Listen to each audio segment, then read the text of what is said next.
Assalomu alaykum aziz yurtdoshlar, kanalimga xush kelibsiz. Kecha tuman markaziga bozorga chiqqan edik. Bu yerda gul bozorida ikkita gul yoqib qoldi bizga.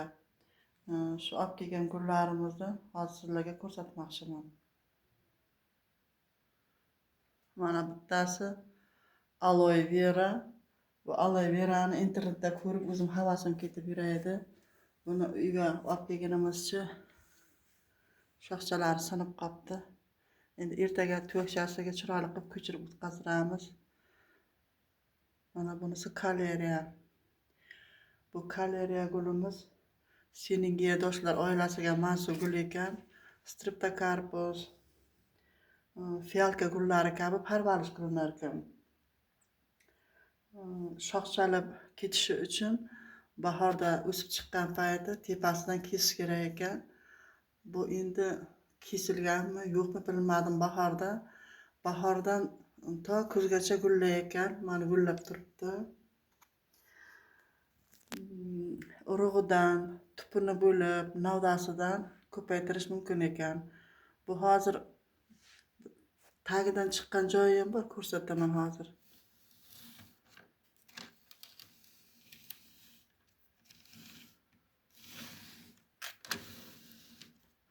Mana bu mani tagidan chiqqan. Mana bu shoxchadan chiqqan. Mana bunisi tagidan chiqqan mana.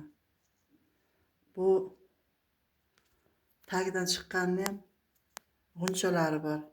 Hademay gullab qoladi. O'zini ko'p tikka tutolmay ekan, mana egalari sotgan payti mana yerda cho'pchasi bor. Ampel o'simlik qilib ham o'stirish mumkin ekan. O'sha o'sgan joyda nimadir yoqmagan bunga. Mana barglari buralib qolgan. Barglarida dog'lari bor. Asta-asta yaxshi bo'lib ketadi.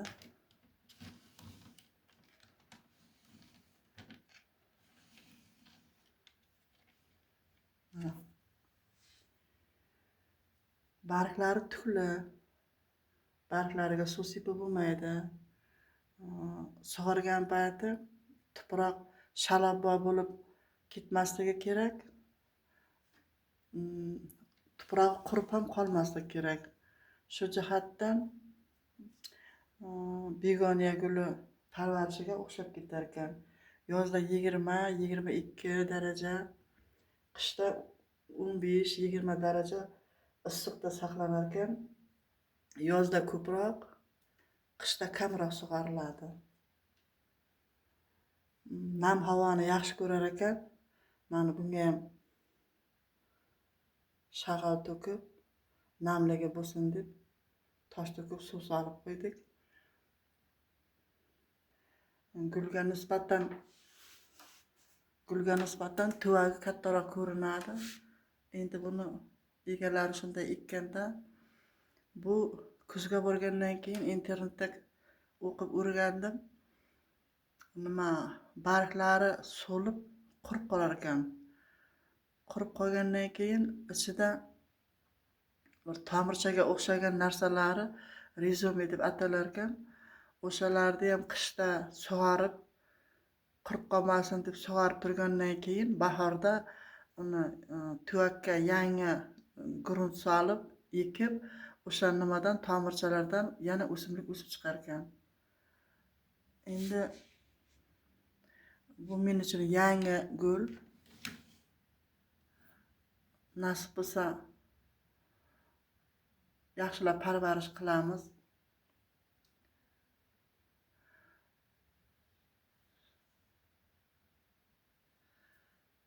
Shuning bilan qisqacha videoni tugatamiz.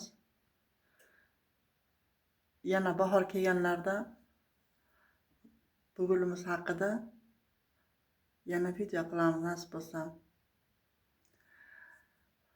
Xayr, obuna bo'ling, like bosing.